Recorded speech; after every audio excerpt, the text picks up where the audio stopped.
Lionel Messi's life should have ended years ago. From poverty to the top of the game, this is the story of how Messi became the greatest of all time. And wait till you see the incident that almost destroyed his career. But first, the early days were tough. When Messi was born on the 24th of June 1987, his country Argentina was in a difficult situation. See, they were battling an economic meltdown, meaning very few people could afford to buy stuff to survive. And unfortunately, Messi's parents didn't fall into that category because they were poor. His dad just managed to get by, and with Messi having older siblings as well, it was a struggle to live every day. But even at such an early age, Messi had one thing going for him that always made him happy, didn't require money, and was the birthright of every Argentinian kid: football. Just like other kids his age, Messi was in love with the game, and after mixing it up in the streets, someone in the family began to notice how good Messi was and figured if he trained with a proper team, he could get even better. And that was the beginning of Messi's journey into the game that would change his life. Messi's grandma Cecilia loved her grandkid. She'd do anything for him. So when she noticed how good he was becoming, she had Messi signed up for the local team, Grandoli, along with his brothers. But because of how small he was, the coach didn't always want to use him, until the day they had an important game with another local team just around the block. And everyone came to watch, including Messi's parents and his grandma. And with Grandoli being a goal down, Messi's grandma took the issue into her hands, came down and demanded that the coach put Messi on. And to be fair, if an old woman comes charging at me like that, I'd probably do what she wants just to be safe. So the coach put Messi in, and right after, he left two kids eating dust and dribbles. Everyone started to watch and pay attention. His team won the game, Messi bagged a brace and the assist, and from there on out, the coach always played him. Pretty soon, Messi had become so good that it was time for him to make the next major step in his football career. And so 2 years after he joined Grandoli, at age 6 now, Messi was off to arguably the most famous club in Argentina. Newell's Old Boys is huge. Messi's idol Diego Maradona played there, so for Messi it was a big shot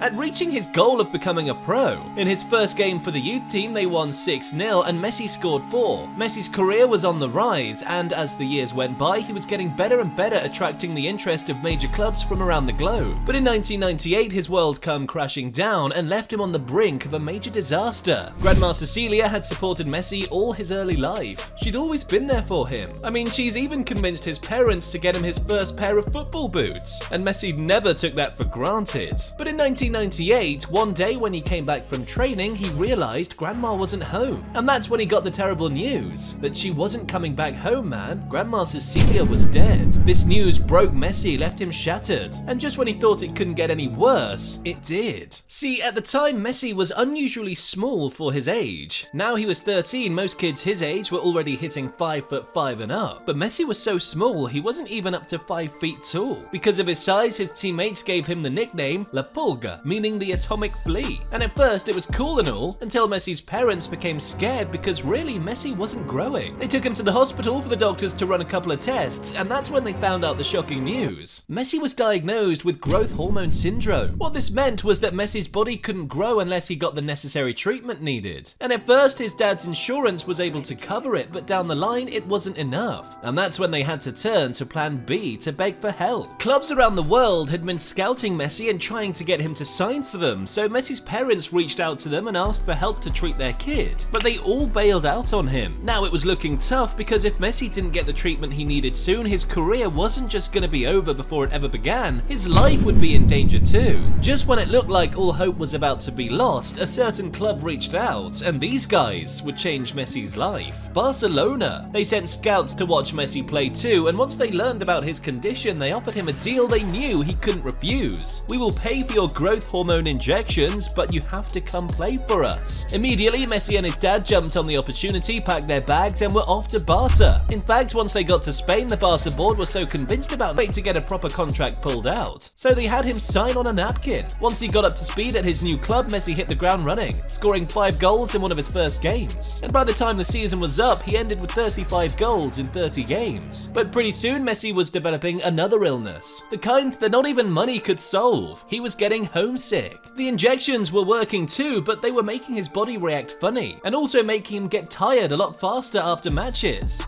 Messi's a really shy dude, so he found it hard to mix up, until some of the La Masia Academy kids noticed this and decided to become friends with him to help out. Guys like Cesc Fabregas and Gerard Piqué. But the thing is, one club in particular had been keeping an eye on Messi and noticed his homesick feeling too, so they swooped in to try and strike a deal to get Messi to join them, and their strategy was by getting his friend first. Cesc Fabregas agreed to sign for Arsenal. Fabregas and Messi were close then, so once Fabregas agreed, they had him try to convince Messi to come sign for them. Even though it was tough, Messi chose to stay instead, and his reward was getting more game time, and pretty soon he hit the jackpot, the first team. Barca's coach at the time, Frank Rijkaard, had been hearing news about a wonderful wonder kid tearing it up in the reserves. So in 2003, in a friendly game versus Porto, Rijkaard gave Messi his first team debut, and that cameo was enough to convince everyone watching Messi was a freaking talented kid. And in the locker room, he was getting on with everyone just fine. I mean, he even introduced the idea of subscribing to Mr. Football's YouTube channel to the team, and once they were at it, they loved the content so much that they had Coach Rijkaard keep him permanently in the first team. In the following 2004-2005 season, Messi began to develop even more, scoring his first goal for Barca against Hercules. And the guy who assisted him, the Samba King himself, Ronaldinho. But you see guys, Messi had become so good that now it wasn't just clubs fighting for his signature, but countries too. See, Messi lived in Argentina in the early years growing up, but his grandparents have Italian and Spanish roots, meaning Messi could have played for one of 3 countries. At first, the Spanish FA tried everything they could to get Messi to come play for them. They even got the Barca board members to try and convince him to put on that Spanish jersey, but Messi said no because of his biggest dream, winning the World Cup with Argentina, just like Maradona had done all those years earlier. In the end, Messi chose to play for Argentina, and so in his first game for his country, the fans turned up to see this exciting new kid make his debut for the national team. And I'm pretty sure they paid good money to see him too, but unfortunately for them, that Messi ticket was only going to last for 45 seconds, because a red card on his national team debut. Just like his international debut that season was a mixed bag for Messi because he finally got it into the first team, and they went on to win the Champions League against Arsenal in the final. But unfortunately, Messi didn't play because he got injured in the round of 16 against Chelsea. But in 2006-2007, having overcome his injury problems, Messi was now back in full form, and he became a beast, scoring a hat-trick against Real Madrid at the Nou Camp at 19. When I was 19, I was working night shifts at McDonald's. Messi was clearly on the rise to the top, and in the 07-08 season, he and Ronaldo met for the first time in a rivalry that would define football. This time, Ronaldo's United team finished on top and won the Champions League, and by the end of that season, Messi had become so good that he was getting shortlisted for the Ballon d'Or. At least that's what people saw on the outside, a changed Messi. But on the onside, something was killing him. Messi had developed an addiction to junk food. Pizzas, chicken and chips were killing his game, and even though his performances were still okay, fitness-wise, Messi was losing it. But lucky for him, one man was about to enter the scene, and this guy would take his game to the next level. Pep Guardiola had just been promoted as manager of the first team for the Barca B team, and one of the first things he did was allow Ronaldinho to leave the club for free and give Messi the iconic number 10 jersey. He then went on to take down all the vending machines around the club so he could help Messi with his addiction issues. Got him a dietitian too, but the best thing he did for Messi in his first few weeks was achieve one of his lifetime goals. That summer, Messi wanted to represent Argentina in the Olympic Games, but the club didn't want to let him leave until Guardiola became head coach, convinced the club to let him go, and not only did Messi help his country win gold at the Olympic Games, he finished as the tournament's best player too. He carried that form into the 08-09 season, hitting new levels because under Guardiola, Messi was now playing closer to the goal, and in return he helped the team win the treble, scoring in the Champions League final against Barca, finishing the season with 43 goals in all competitions and winning the Ballon d'Or. Over the course of the next 3 seasons, Messi won the Ballon d'Or 3 times, making it 4 in a row, including having that insane season in 2012 when he scored 91 goals to break the record for the most goals in a calendar year. Messi was on a different level. Even after Pep Guardiola left in 2012 and a new coach arrived, he still managed to keep his game up. But in 2014, Messi was about to experience the biggest heartbreak of his career. With Argentina, it just wasn't working out for Messi, man. They lost out on the Copa America, but in the 2014 World Cup, Messi was leading his country as captain to the World Cup final against Germany. In in Brazil, the home of their biggest rivals. A win here would have taken Messi to the same level as Diego Maradona, but unfortunately he and the team just couldn't pull through, losing 1-0 to Mario Götze's team in extra time. A big blow for Messi. In 2015 for Barca he won another treble again, forming the MSN partnership with Neymar and Suarez that saw them score a staggering 122 goals in all competitions. But in 2016 it was more heartbreak again for Messi. Another Copa America final defeat, this time to Chile. And if you thought it couldn't get any worse, in 2017 they got to yet another final, to the same opponents, and they lost again this time. Messi even missed a penalty shootout. The heartbreak had become way too much for Messi, so he announced his decision to retire from the national team hours after this one. But what Messi didn't know was that all those defeats only made him stronger, because in the eyes of Argentines around the world, Messi was like a god, and they knew his story wasn't over yet. So they began going out to the streets, begging Messi to come back, and days later he reversed his decision and was back in the team that made it to the 2018 World Cup. They got knocked out in the round of 16 by France, but Messi was determined to stay with the team for as long as it was going to take.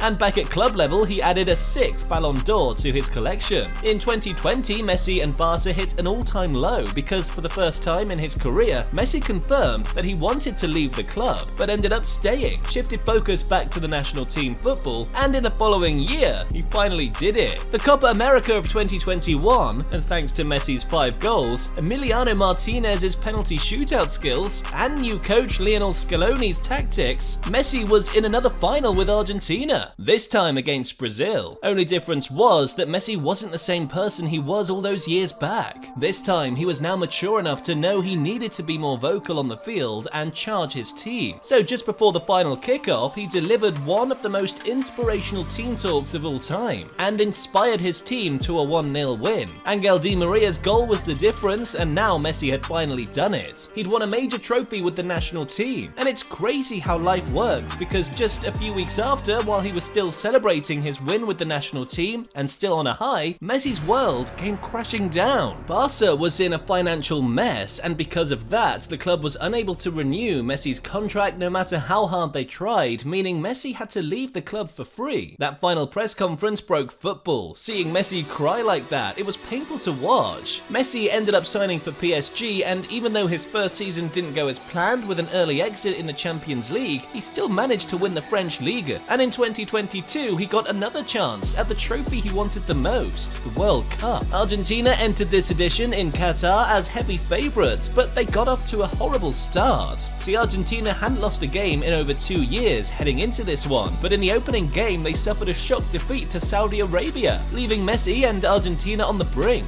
If they lost their next game, Messi would be out. And to make it even worse, he'd already announced that this was going to be his last World Cup, meaning his dream could be over. But in the second game, they beat Mexico 2-0, before beating Poland as well to qualify for the round of 16, beat Australia, beat the Dutch on penalties in the quarterfinals, and after beating Croatia 3-0 in the semis, Messi was 90 minutes from glory. More like 120, because in the final against France, they played out an epic 3-3 draw, with Kylian Mbappe scoring a hat-trick for France to send the game to penalties. It was looking like France was going into this one with all the momentum, but this time it was Messi's final. And after Martinez saved a French penalty and France missed another one, Gonzalo Montiel went up with the last kick, knowing that he was carrying Messi's destiny on his shoulders. And as he took his run up in the pen, Messi looked up into the skies. All those years of suffering as a kid, all those years of training with injections. He wouldn't have been there if it wasn't for Grandma Cecilia. So when he looked up, he whispered, "It could be today, Grandma." Boom! Montiel scored and Messi broke down. He'd finally done it, taken Argentina to the top, just like Maradona all those years. They were world champions, and Messi was now immortal. This win earned Messi an 8th Ballon d'Or, and after leaving PSG in the summer, La Pulga's now balling in the States for Inter Miami. Messi's tearing it up in Miami, banging free kicks, goals, and pulling off superhero celebrations now. But I bet you didn't know that there's secret meaning behind all of that. So click the next video to find out the truth behind Messi's superhero celebrations.